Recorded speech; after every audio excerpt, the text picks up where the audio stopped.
Moi, c'est Mathilde Fischer. Je suis directrice de la Compagnie des Rêves Urbains depuis pas très longtemps en fait. Cette association elle a été fondée par deux personnes, Aurore Lecomte et Lydie Liu, il y a plus de 20 ans maintenant à Marseille. Et la Compagnie des Rêves Urbains, son travail, c'est de chercher à susciter la curiosité des habitants sur les transformations qui se passent autour d'eux dans leur ville, les projets d'aménagement dans leur quartier, et plus largement sur leur territoire. On va intervenir de plein de manières différentes. Déjà, on va travailler avec des enfants ou avec des adultes, et des adultes de tous les horizons.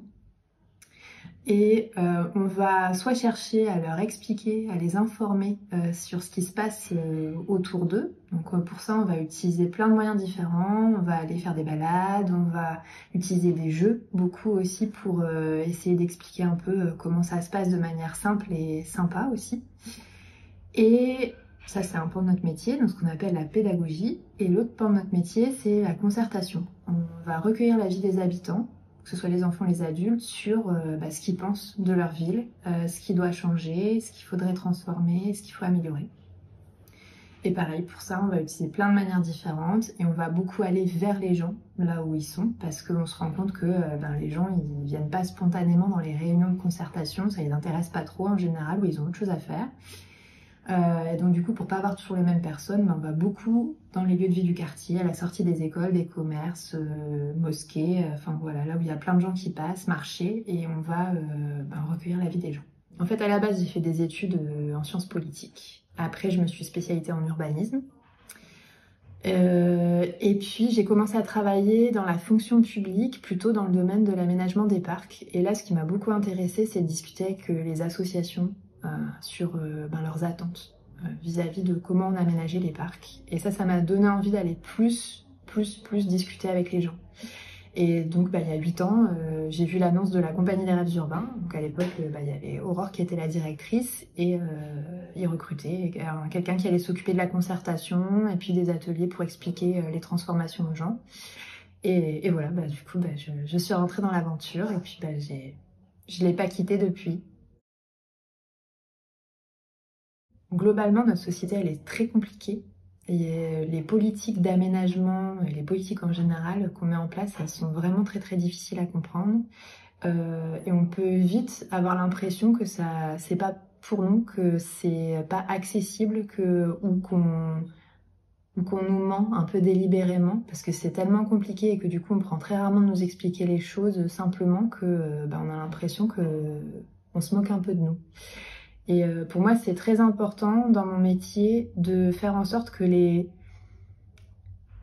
gens qui participent à la ville se rencontrent tous. Et quand je dis les gens qui participent à la ville, c'est les élus, c'est les gens qui travaillent dans les services des villes ou des collectivités, c'est les habitants, les associations, qu'on puisse se rencontrer davantage, qu'on puisse se parler simplement davantage, que les uns puissent écouter les autres et qu'on puisse aussi expliquer aux habitants pourquoi on fait les choses, pourquoi ça se passe comme ça et pas autrement, qu'on puisse écouter les habitants qui ont des choses à dire, qui peuvent, la plupart du temps, sont très pertinentes sur les transformations de nos territoires et qu'on puisse le prendre en compte, l'écouter. Et puis dire quand c'est possible tout simplement ou pas possible. Parfois c'est pas possible en fait de faire ce que les gens souhaiteraient et de toujours en expliquer les raisons. Ça c'est le plus important. En fait, ce qui est important pour moi c'est l'honnêteté en fait dans nos démarches et que de part et d'autre en fait on soit et à l'écoute et qu'on cherche à expliquer les choses telles qu'elles sont sans plus de complexité que ça.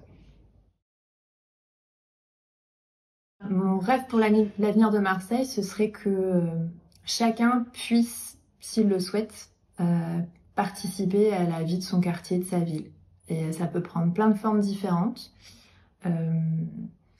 qu'il puisse déjà être bien informé de ce qui se passe, qu'il puisse le comprendre, parce que comme je le disais tout à l'heure, c'est pas toujours simple de comprendre ce qui se passe dans sa ville, et qu'il puisse avoir des occasions de donner son avis et même de faire plus en fait, de s'impliquer tout simplement dans la mise en œuvre des politiques, des projets qui se passent dans son quartier. Ça, ce serait vraiment le top du top. Et mon autre rêve, ce serait que on ait beaucoup plus d'occasions de se rencontrer entre nous parce qu'on est dans une société où on a tous peur les uns des autres, on est tous en mode défiance. À ma petite échelle, enfin, on n'est qu'un tout petit maillon de la chaîne des gens qui participent au fait que les gens puissent se rencontrer davantage. Et en fait, je me rends compte que dès que tu mets des gens autour de la table de différents horizons et que tu leur donnes le temps de se parler, de s'écouter et de se comprendre, et ben tout de suite ça va beaucoup mieux, ça fait du bien à tout le monde et on avance. Alors nous, notre rapport à l'art et à la culture, il passe surtout par l'architecture et l'urbanisme. Donc ça va être surtout de pouvoir montrer des œuvres d'art, de l'architecture, du patrimoine qui est ancien ou récent, qui a été créé, de pouvoir expliquer pourquoi c'est comme ça, comment ça a été construit.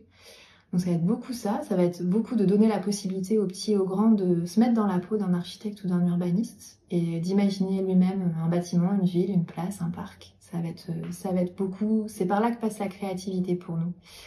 Et après, on va beaucoup utiliser, alors pour moi je le mets dans l'art et la culture, on va beaucoup utiliser le jeu, parce qu'on s'est rendu compte que pour expliquer des choses complexes, il n'y a rien de tel qu'un bon jeu de société où on est confronté en direct, où on se met dans la peau de quelqu'un par exemple qui va faire une ligne de tramway et on essaie de la faire coûte que coûte et on est confronté au fil de l'eau à toutes les règles du jeu, à plein de problèmes qui peuvent arriver. Et c'est en jouant 10 minutes avec quelqu'un qu'on, très vite, de manière sympa, on va comprendre toutes les problématiques, tout le fonctionnement, toutes les contraintes là, d'un projet de tramway par exemple.